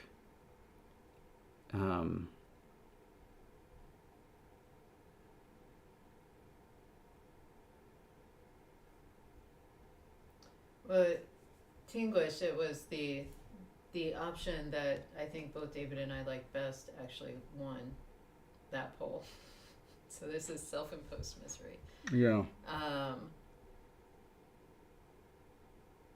And if we go back and say, okay, let's do B instead of D, at that point we need to start a discussion of how are we getting rid of all these other consonants. Mm-hmm. So the goal was to try to wrap it up. And we really liked the spirantization rule happening everywhere, because that was the thing with Haugoff. It had barely any natural fricatives, except for the back ones. And this was to give us more of them. Well, I guess it had the forward ones too, but it didn't have any S or sh or anything like that. This does. And that's nice.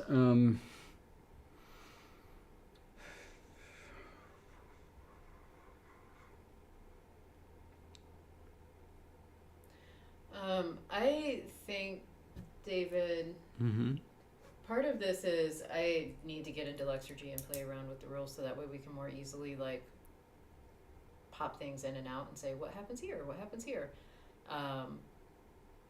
Otherwise, yeah, this is very difficult. The second thing is like, what if we start also then playing around with, you know, there could be a period, especially as it's like, okay, vowels are being affected by these emphatic consonants.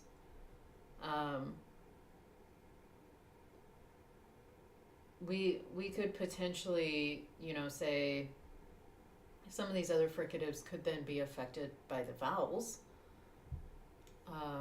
Where say a sh goes to S, you know, in front of a front vowel, or to could move up to sh. Like we could start sort of like shifting some of these forward so that we end up with more at the front of the mouth instead of this like big section of overly represented velar fricatives, because we do have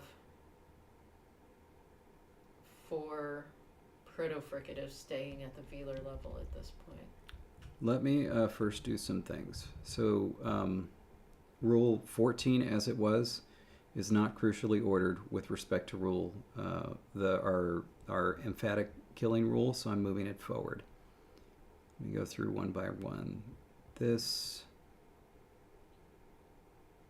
should sequences of labialized consonants follow. This also shouldn't matter. Yeah, because it's any labialized, it's not at a particular place. Yeah, there are just fewer places at that stage. Yeah. Now we're going to say there's more. Okay.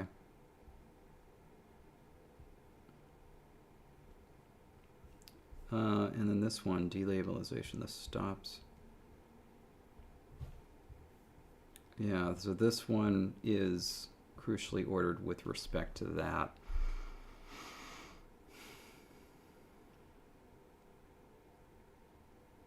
Except not really at this point. Because all it's saying is that it loses labialization.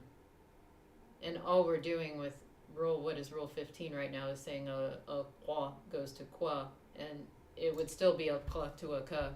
It's just there's a W after it. Yeah. It's like, you know, it's... If we put that first, it would make sense to just get rid of the hua, roi, and hua. I don't want to do that yet because I don't want to forget that they're there. But yes, you are correct. And it would actually simplify this rule quite a bit. It doesn't give us K yet. But...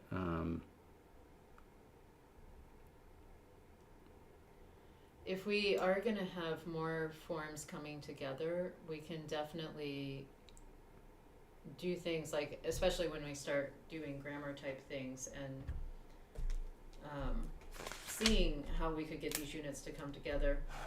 We could do things like a fricative, you know, that follows a nasal becomes a stop, and we could get like NK, you know, from the anka becomes anka.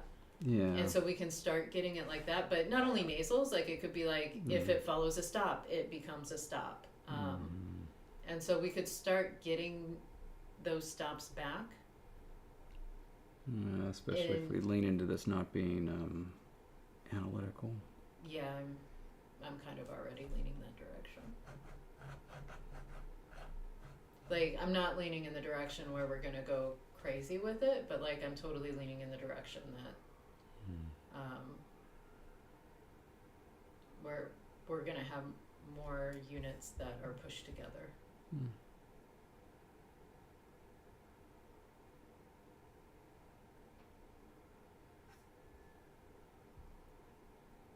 what's in the poll? Is that in the poll? Load. Yeah, because in the that is a big distinction. That was kind of what caused this whole problem. So what Jake is noting is that if you look at the poll as it was on Patreon, we didn't have this in the spirantization. Somehow the emphatic consonants were spared spirantization.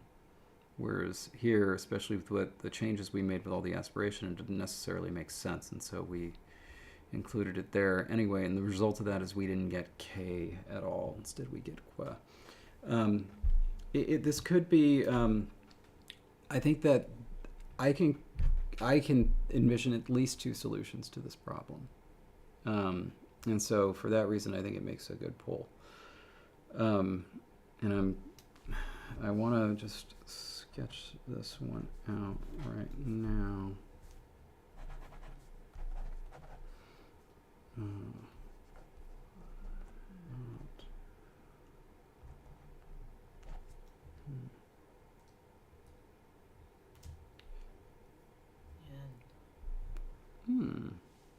Oh, or ooh.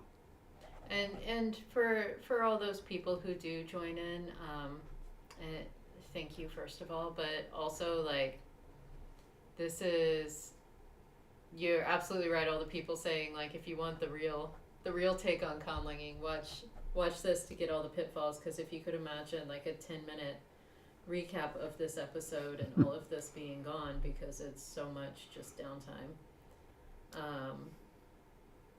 In terms of thinking about what to do because of this problem. But this is absolutely the process of conlanging. Absolutely. You get yourself in a pickle and you say, well, what am I going to do now? How am I going to fix this? And sometimes what you end up doing is not your favorite thing, and so you may lose something you really liked. And if that ever happens to you, I encourage you to make a note of the feature you really liked and future language project. Imagine if like subscribe to us at the ultra premium tier and you get the LangTime remote. Allows you to just fast forward and then just jump to when we solve the problem. Alright.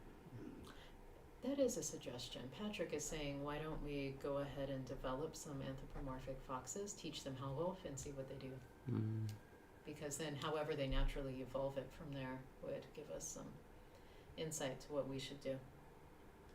And then we would have a whole host of, at that point we couldn't call them pets, that would be mean. They would be housemates that are little foxes. Ooh, I made a word for fox today. That was my word of the day, David. This month I'm doing my Nissa language for my words of the day. And today it was fox. Oh. And it's Tawi. It's as close as I could get to your name. Oh. Taffy would be actually, I guess, also close, but that didn't sound right for fox. Taffy. So Tawi.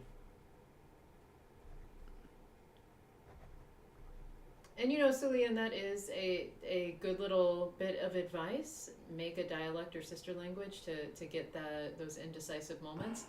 However, that also means you've got multiple things going, and sometimes you just need to focus on one project, and by the end of it you say, never mind, I don't really want to create a sister language of this one, I want to start anew.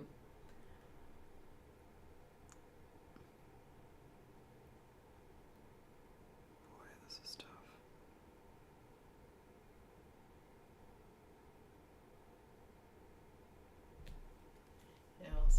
these are really logic problems.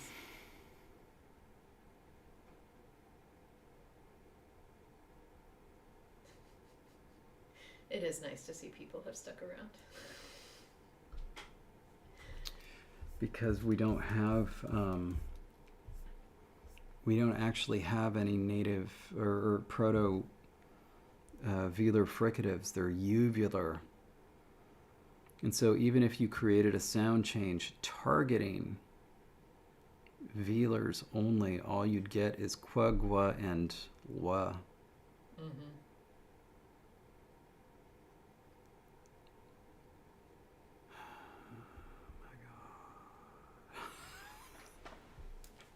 I feel you, David.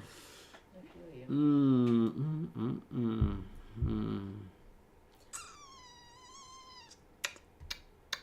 Interesting.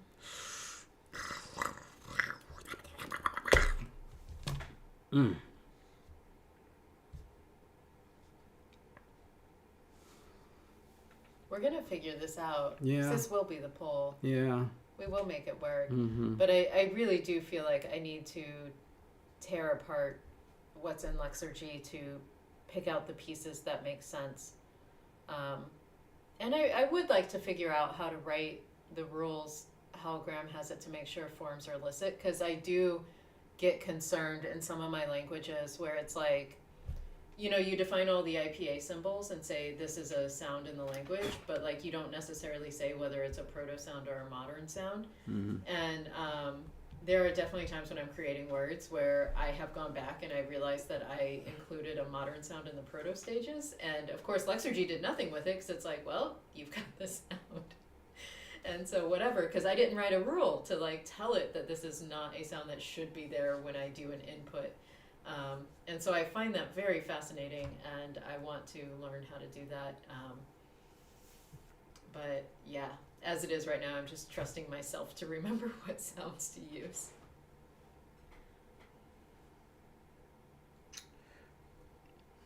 Something that is interesting. We have this delabelization rule, and I know I moved a couple of rules around, but these two rules, lateral redistribution and rhotic desalination, occurred before Rule 16. In other words, we had, because as written right here, not as written right here, we had sequences of consonant followed by W, not labialized, consonant followed by W. They already exist. And so, for example, if we had a word that began with this at this stage, it would be KW on its own, not this.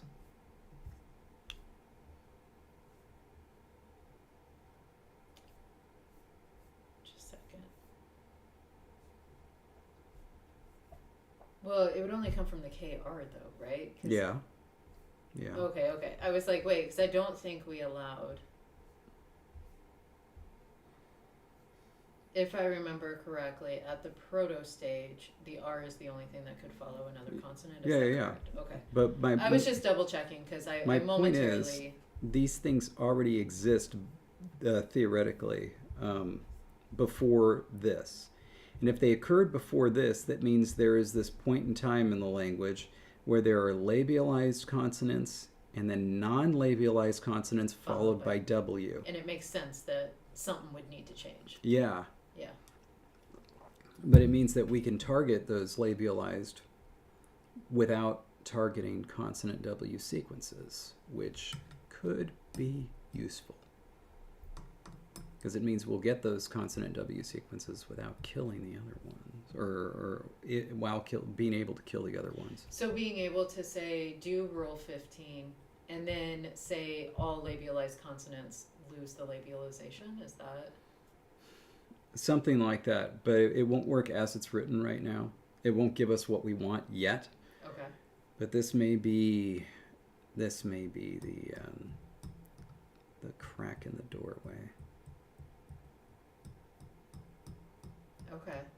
And then Imaginita reminds us that at some point we do want to introduce V's, which we do have a Yeah, we've got consonant. the bilabial fricatives. We got them both right now. At some point we had discussed doing something with a what to va, because I remember saying Yep. like we could have like va as like an onset, kvano, Right. or something like that. Right. And so I'm gonna make a note of that. See if that helps us. I don't know if it will, but it might. right.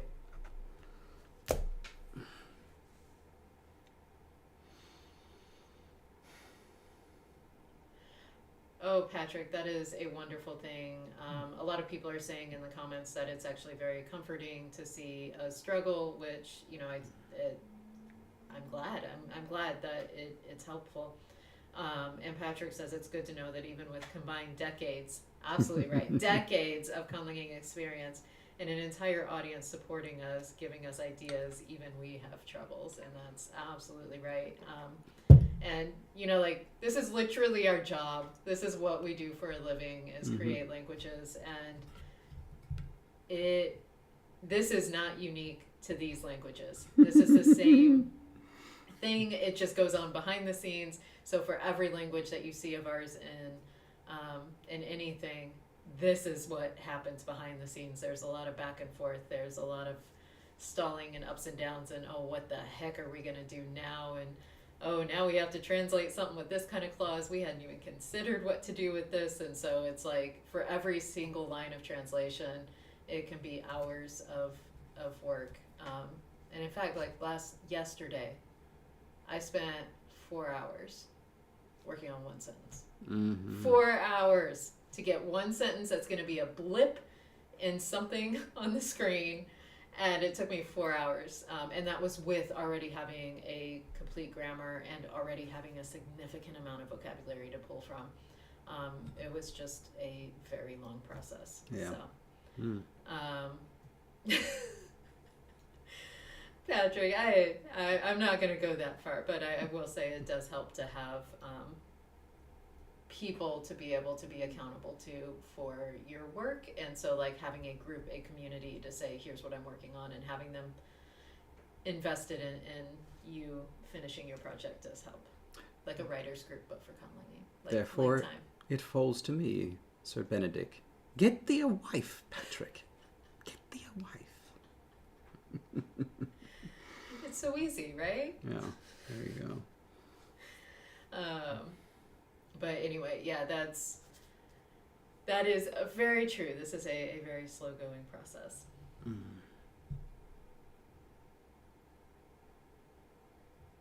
Wow. And it turned out it was actually correct. Fascinating. Well, I mean, Logan, each David and I have decades of experience by ourselves individually. That is, so yeah, that is not to say, God, the other day, David, in an interview, you were like, I've been doing this for 25 years. And I almost stopped and corrected you because I was like, no way. And then I did the math and I was like, oh. Yeah, you bet on it. We're getting older. You've been at it longer than I have. But yeah, it was something like, I guess, 5 years ago, right? I had been conlanging for longer than I hadn't. Which was interesting. Oh, yeah. I guess very technically speaking, if you count my very first attempt as me starting my journey. Absolutely. Then I hit that point 25 years ago. Wow. Dang. Because, when you're 10. True. And so, yeah, been doing it a while. Still love it. Still love it, though. Yeah. All right. We're on the verge of something. I know we are. Yeah, we are. I feel it, too. I feel it. So we'll stop this here. We will continue it in the poll, which you can look for probably sometime today, I would guess.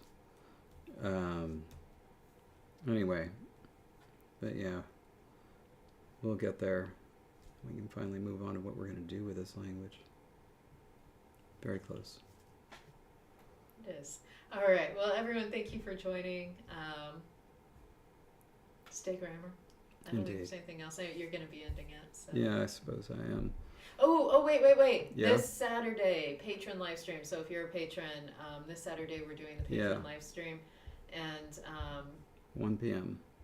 That will be that. Cool. And, right.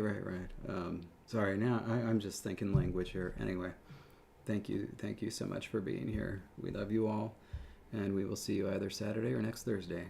Later on.